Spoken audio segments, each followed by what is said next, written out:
The pandemic, the economic slowdown, supply chain woes, and other macroeconomic factors have resulted in short and longer term changes in consumer behavior that retailers have to adapt to. Can you share one or two short or longer term consumer behavior changes that you're watching that have implications for retailers?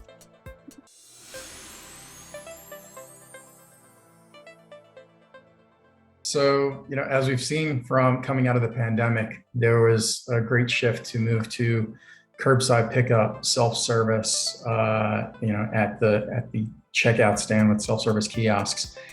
This came out of necessity, and now customers are expecting that. Faster trips, faster pickups. On the flip side, retailers want to meet that demand, but they potentially might lose out on some of that impulse purchasing that has happened in the past.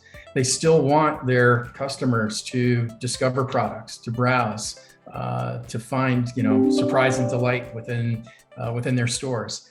And so there's this balance of meeting the customer demand for a quick trip, with also exposing them to other exciting new products and capabilities and services without creating friction.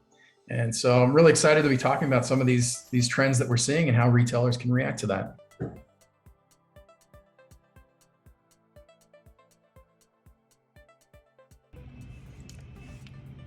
In the last 3 months, True Rating has gathered real-time insights from over 100,000 consumers across the world. What we've discovered is that inflation is not impacting all consumers the same way, and in turn, not hitting all retailers the same way either. Join us on Thursday as we are going to unpack the underlying factors influencing today's shopping behaviors. I'll be sharing how habits have changed for different buying segments and the types of behavior which retailers can adopt to have a cutting edge in this time of economic uncertainty.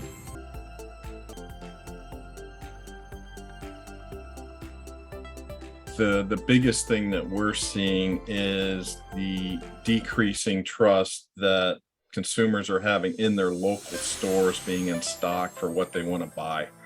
The challenges with supply chain disruption has really created a situation to where there's uncertainty that the stores that they go to are going to be in stock for what they want to buy. And typically what people go to stores for now is because they need something and they need something now.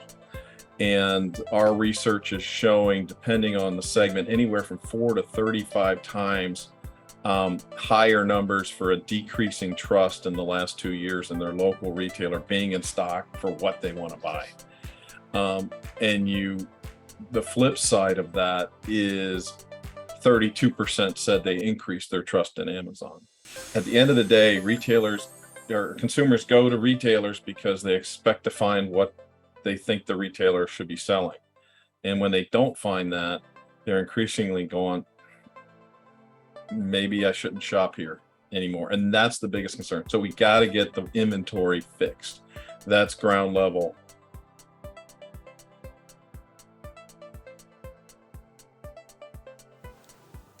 The customer trend that I'm really watching right now are all of the behaviors associated with inflation and how customers are managing that right now. So last year, that trend, as we all know, was really around safety, security, and convenience to meet basic human needs. And now customers have pivoted to managing insecurities around supply chain and cost of goods.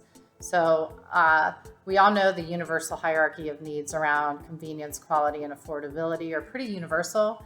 However, we do see some shifts and some customers compromising convenience to manage their pressures around discretionary and non-discretionary household budgets. So what I'm looking for is what trend is sticking, and 2, which retailers and brands are winning with their value offering to customers.